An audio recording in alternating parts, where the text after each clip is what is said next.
morning, everybody. Welcome. Today I want to talk about paradoxes. Sorry for the wind you hear. It's windy today here in Santa Cruz, Bolivia. I want to talk to you about paradoxes. I want to read the answer from Grok. That is a very good introduction to the theme.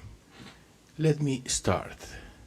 A paradox is a fascinating and mind-bending concept that often appears to be contradictory or impossible to comprehend. It's like trying to fit a square peg in a round hole, except that the peg and the hole are both made of rubber and can change shape at will. In simpler terms, a paradox is a statement or situation that seems to contradict itself, yet it may still be true or logically sound. For example, imagine a sign that says, "Ignore this sign." If you follow its instruction, you're ignoring the sign. But if you ignore the instruction, you're still ignoring the sign. It's like a never-ending loop of confusion, much like trying to find the end of a Moebius strip. Paradoxes can also be found in literature and everyday life, like the famous chicken and the egg problem. Which came first, the chicken or the egg? If the chicken came first, then it must have come from an egg. But if the egg came first, it must have been laid by the chicken. It's a conundrum that has puzzled philosophers and farmers alike for centuries. In essence, a paradox is a delightful brain teaser that challenges our understanding of logic and reality, making us question the very nature of existence. It's like trying to divide by zero or finding a unicorn in a field of horses. So, the next time you come across a paradox, take a moment to appreciate the absurdity and enjoy the mental gymnastics.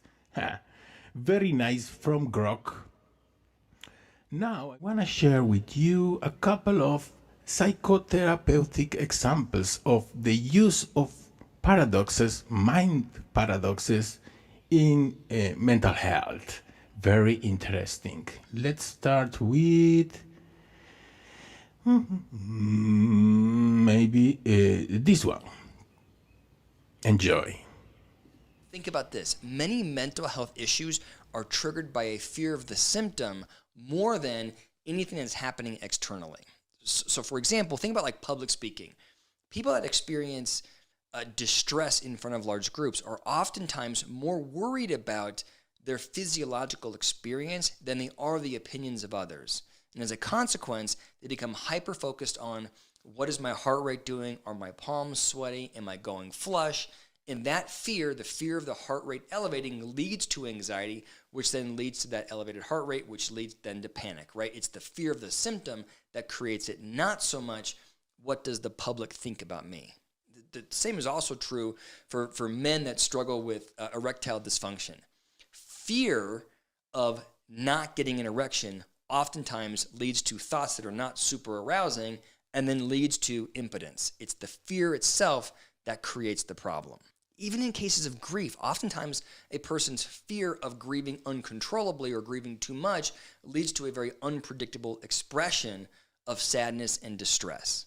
In each of those cases, bereavement, erectile dysfunction, social anxiety, one of the best interventions is called a paradoxical intervention. This is where the therapist, instead of pushing the client to fix their behavior, the therapist encourages the client to lean towards the negative behavior. So for example, if somebody is fearful of speaking in front of large groups because of what their heart rate is going to do, the therapist may encourage the individual to expect the elevated heart rate. Don't be afraid of it. Lean towards it. Let's teach you how to give a speech when your heart rate is skyrocketing. Let's practice that. And all of a sudden, when the client has an elevated heart rate and learns that they're able to speak that way, guess what? They no longer fear it, and the anxiety goes away. Same thing with the erectile dysfunction. Sex therapists often encourage couples to not have sex. You can do everything else, right? You're supposed to do everything else, but you are not allowed to have intercourse. It's off the table. Focus on pleasure, not performance. When the focus gets off of performance, all of a sudden the anxiety goes away and the guy is able to rise to the occasion. And even in grief, there's something called scheduling grief or worry time. Decide when you're going to be distressed. You're going to be sad. You just lost somebody important to you. So schedule time in once, twice, 3 times, 4 times, 5 times, whatever it is, put it on the calendar where you are going to allow yourself to grieve. All of a sudden, the grief time is no longer something to run from, it's something to lean towards. All of a sudden, it becomes much more predictable and the erratic nature goes away. It's one of my favorite treatment interventions, whether we're talking about therapy or coaching. Thank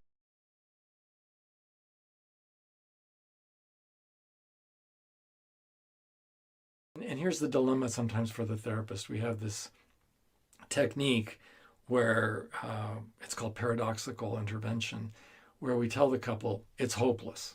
And the couple that seems hopeless digs in, reaches down way deep, and then they go on to make their marriage last and endure for decades after that. Ha ha, Mr. Therapist, you're an idiot. You didn't know what you were talking about.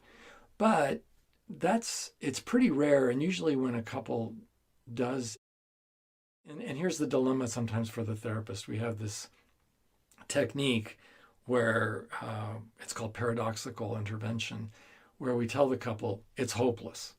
And the couple that seems hopeless digs in, reaches down way deep, and then they go on to make their marriage last and endure for decades after that. Ha ha, Mr. Therapist, you're an idiot. You didn't know what you were talking about. But it's pretty rare, and usually when a couple does end up staying married, even though they don't really have those kinds of feelings for each other, or at least those feelings aren't reciprocated by both, then they end up in a kind of a marriage that could endure 20, 40, 50 years or more. But it's not the kind of marriage any of us would really want for ourselves or for anyone we love.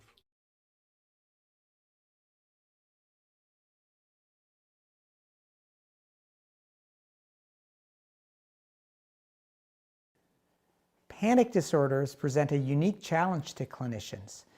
As an essential component of the disorder is that patients fear having future panic attacks and thus often engage in avoidant behavior. You're going to see anxiety expert Reed Wilson work with Renee, a woman whose life has been severely restrained to the point where she's become agoraphobic.